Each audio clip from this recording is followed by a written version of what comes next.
Everyone has those nights where something feels off. It's a gut feeling that gnaws at you, but you ignore it because you think you're just being paranoid. Well, sometimes that gut feeling is trying to tell you something.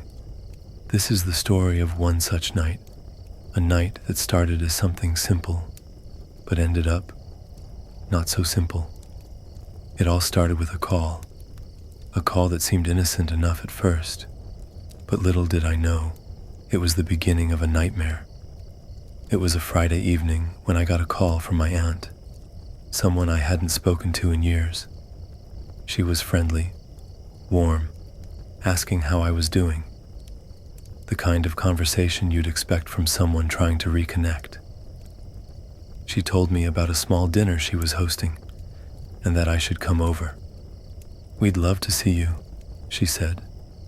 I wasn't sure what to think. Why, after all these years? But I figured why not? A family gathering could be nice. I'd never met her husband, my uncle, or their son, my cousin. I only knew them through phone calls and vague stories told by my parents, but they seemed genuinely happy to invite me.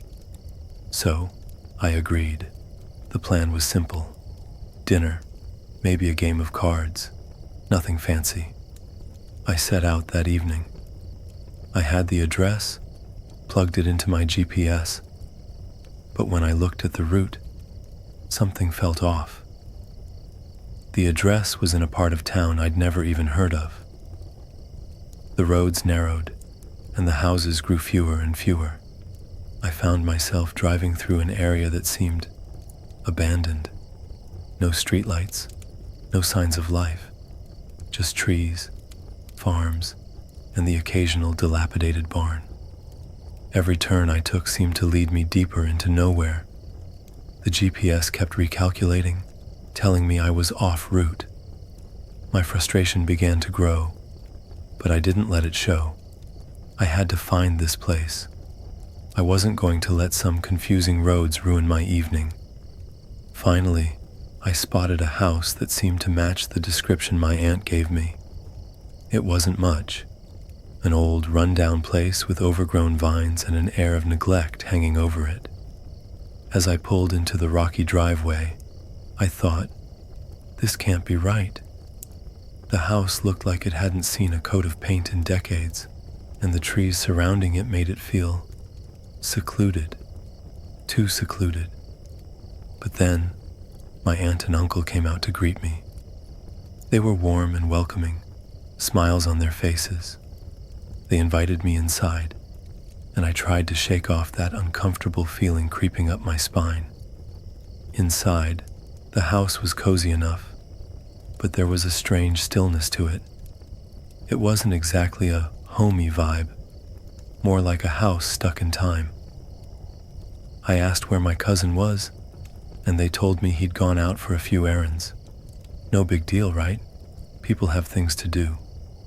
We spent the next couple of hours talking about family.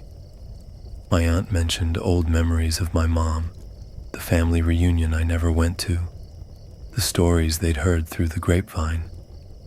My uncle was friendly, telling jokes here and there. But as the hours passed, I couldn't shake that nagging feeling. Where was my cousin? It was getting late. Dinner was good, but something about the whole evening felt off. After dinner, we played a few rounds of Uno. Nothing special, just a simple game. But the tension in the room grew. It wasn't in the cards, but in the air, in the way my aunt and uncle kept glancing at the clock, at each other. It was almost like they were waiting for something. When the game finally ended, I glanced out the window. It was nearly dark. My cousin still hadn't returned. I was ready to leave, but when I went to say goodbye, something strange happened. I asked for directions back to the highway. I needed to get home, but my aunt and uncle, they looked at me like I just asked them to jump off a cliff. They told me it wasn't safe to leave at night. The roads out there were dangerous, they said. You should stay the night, my aunt insisted. I told her I had work in the morning. I couldn't afford to miss another day. But my uncle's face changed, suddenly serious, almost pleading. Please, for your own safety, stay here tonight. It's better that way. I was getting frustrated. This was ridiculous. I was perfectly capable of navigating my way out of here. After all, I wasn't a child. But they kept pushing. You'll get lost, my uncle said. My aunt chimed in, her voice trembling. It's better to stay. Trust us. The tension was thick, so thick I could almost feel it pressing in on me. I didn't want to stay, not after the way they were acting. So I told them I was leaving, no matter what. The moment I stood up to leave, their expressions twisted into something that I couldn't quite place. They didn't try to stop me, but their silence spoke volumes. I left the house quickly, trying not to let the unease settle in my chest. I started my car, threw it in reverse, and pulled away from that place. As the headlights cut through the dark, I couldn't shake the feeling that something wasn't right.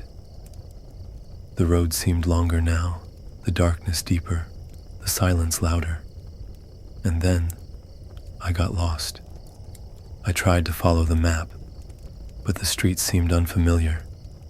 Every turn I made led me deeper into unfamiliar territory. I had no idea where I was. My GPS had given up on me long ago, and the road signs were few and far between. I tried to stay calm, but I felt the panic creeping in. Where was I? It took what felt like forever, but eventually, I saw a familiar street sign. I made my way to the highway, heart still racing. When I got home, it was late, 11 p.m., way later than I'd intended. I didn't want to wake my parents, so I climbed the fence and snuck through the back door. But when I walked into the kitchen, there she was, my mom, sitting at the table, her eyes cold and sharp. "Where were you?" she asked. I was taken aback. "I was at Aunt Deborah's," I said. "You knew this." But then her face shifted, and I saw the confusion in her eyes. "Aunt Deborah?" she asked slowly. "I haven't heard from her in years. She never called." I froze. "What?" "She called me earlier," my mom continued, her voice trembling. "She said you never showed up." I didn't know what to say. The air around me felt thick. It was as if the walls were closing in. I never did find out who I visited that night. To this day, I don't know if I was at my aunt's house or somewhere else entirely. And every now and then, I wonder if I'll ever get that call again, or if I'll ever really know who was waiting for me that night. You should never ignore that feeling in your gut. Sometimes, it's telling you more than you think.